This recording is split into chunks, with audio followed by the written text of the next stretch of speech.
Assalaamu calaykum. Marka kaltirsiga laga hadlayo waxaan leenahay sanad islaamiya oo la yiraahdo hijri, balse ka maanta waan ka tagnay oo kan milaadiga ayaan wax walba ku xisaabsanaa ahna kan maanta qorshayaasheena ku fariisin doono.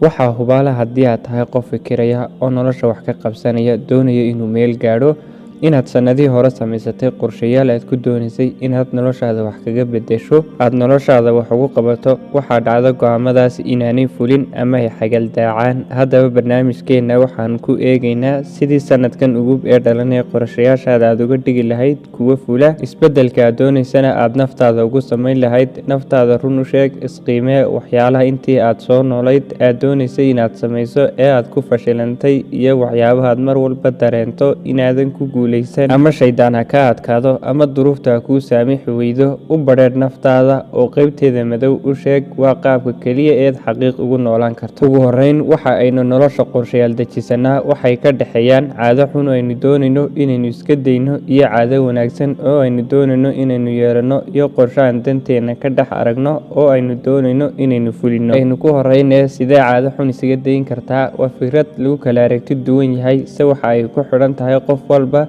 saykoolojiyadda noloshiisa iyo fikradda uu aaminsan yahay ama duruufta uu ku nool yahay. Si tallaabada koowaad waxay noqonaysaa inaad buug iyo qalin isdaba sido ama noodka moobilka aad page ka furato, kadibna muddo ugu yaraan hal toddobaada ugu badnaana hal bil aad qiimeyso dabeecadahaaga aad qiimeyso. Waxaad ku liidato meelahaad ka jilicsan tahay aadna qiimeyso waxyaabaha dabciyada xunxun kuu sababaya. Markaad intaa ka faaruqdo, marka aad gaadhi wado isagoo caadi isaga soconaya, haddii aad hal mar biriiga ama fareenka aad la yuurursato oo aad joojiso, biriiga ayaa go'aya. Gaadhigaasi oo mid aan la joojin karin ayuu noqonayaa ama uu joogsanayaa, laakiin dhibaato ayaa kasoo gaadhaysa rakaabka oo haqda hore u dhuftaba kama soo kabanayaan. Sidaas lamida weeyaan caadooyinka xunxunina oo haddii aad istiraahdo hal mar jooji ama way ka adkaanayaan sida gaadhiga biriiga goostay oo waxaad aaminaysaa inaadan joojin karinba ama dhibaato weyn ayaad ka maraysaa. Sidaa awgeed bisha 12aad waqti iska sii caadada. Tusaalehaan, hadday maalinle ka ahayd, maalin dhaaf toddobaadka hore ka dhigo,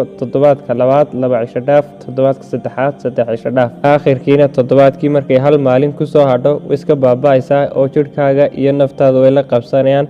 Kowda bisha koowaadna waxaad gaadhaysaa caadadaas iyadoon kugu weyneyn. Caadooyinka wanaagsanna tan ayuunbay la halmaalaan oo usbuuca koowaad hal maalin ka samee, usbuuca labaadna 2 maalin ka samee, usbuuca saddexaadna maalin dhaaf ka dhigo. Sanadka cusubna waxa uu kuu bilaamayaa adigoo la haystaba. Dhanka qorshayaasha markaynu u nimaadno, inaguma adkaato inaynu wax qorshayno ee waxay nagu adkaato qorshayaasheena inaynu fulino. Sanad walbana waa taaleesha badankeena markuu sanadku bilaabo aynu ku fashilano.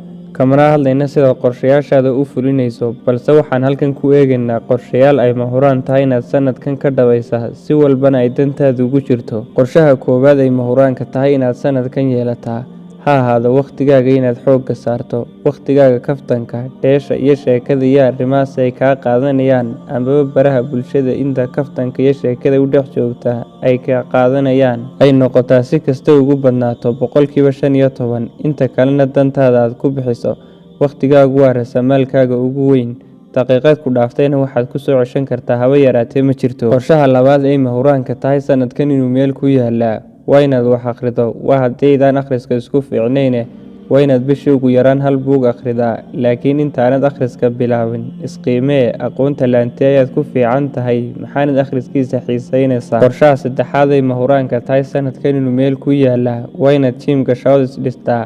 Waa inaad caafimaadkaaga ka fikirtaa. Sidoo kale jiimku caafimaadka nafsiga ayuu kor u qaadaa. Almuhim, inta dhalinyarta tihiin gabdha iyo wiilalba jidhkiinu ha idin dhisnaado. Qorshaha afraad ee mahuraanka, haddii aanad gudaha ka xasiloonayn, dibaddana waxba kama qabsan kartid. Si aad xasiloonidaada u ilaashatana, qiimee dadka kugu xeeran, qiimee asxaabtaada, kuwaad u aragtay in adiga kaa mid yihiin, soo dhaweyso. Laabta gasho, kuna dheg, kuna faraaday kuwaad u aragta asxaabtaada inaanay ku anfacayn ama aanay jirin wax idin bidaynaya. Ayar dib uga bax adigoon xumaynayn. Markastood xaqiiq u noolaatana asxaabtaadu way koobnaanayaan. Qorshaha shanaad ee muhiimka, ogow ma jirto cid faqri ku horumarta. Niyadaan qani ka hayna koob shaha kuu shubi mayso ee dejiso qorshihii il dhaqaalaad ku samayn lahayd. Qorshihii si uun dhaqaale kugu soo geli lahaa. Xitaa haddii aad ciyaal iskuul tahay, kumanaanka lagu siiyo 1,000 shilin ka mid ah haddii aad meel dhigto, wax weyn ayaa kaaga soo go'ayo. Ugu yaraan waxaad baranaysaa sida wax loo kaydsado, samayso il dhaqaale ood wuxuun ku ridato. walow maalinka dhanna ku shirin ha ahaadee maalin ayuunbuu wax ku tarayaa. Qodobka 6 ee sanadka 2023 baro xirfad cusub oo mustaqbalkaaga dheefsanayso. Graphic design ha ahaado, sida wax loo turjumo ha ahaado, hablaha sida cilaanka loogu saaro ha ahaato,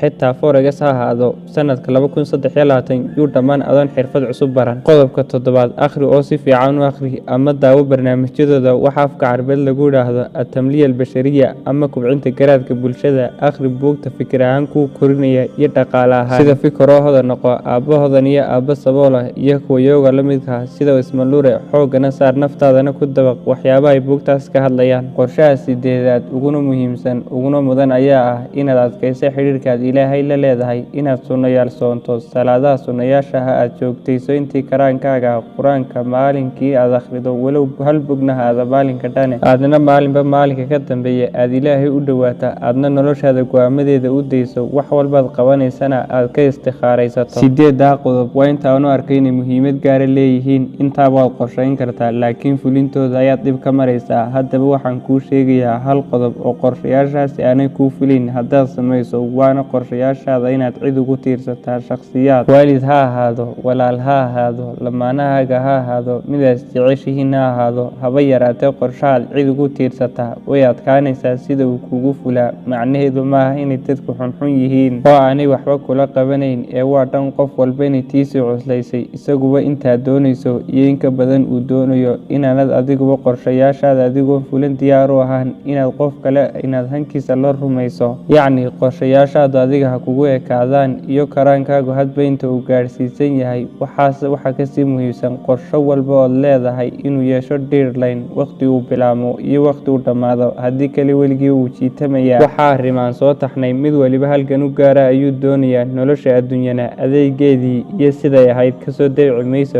ee adiga ayaa adkaanaya oo ku raaxaysanaya waxyaabaha aad qabanayso, ama adiga ayaa jilcaya oo rogitaanka xaashida buugga ay ku dhibaysaa. Dhanka kale ma jiraan wax wanaagsan oo xanuun la'aanaad helaysaa. Si aad murqo dhisan u yeelataa waa inaad hurtaa daal, xanuun, rafaad iyo dhidid. Intaa kadib waa inaad ku raaxaysataa quruxda jidhkaaga. Intaa wixii ka dambeeya hawlaha kale ku sugayana intaa uga tusaale qaado. Wax dhib la'aan ku imanaya ma jiraan, waana qof iyo go'aankii. Waxaan rajaynayaa barnaamijkani inuu dhalin badan anfici doono. Assalaamu calaykum. waa horiga dhiirigelinta dhalinteena Soomaaliyeed.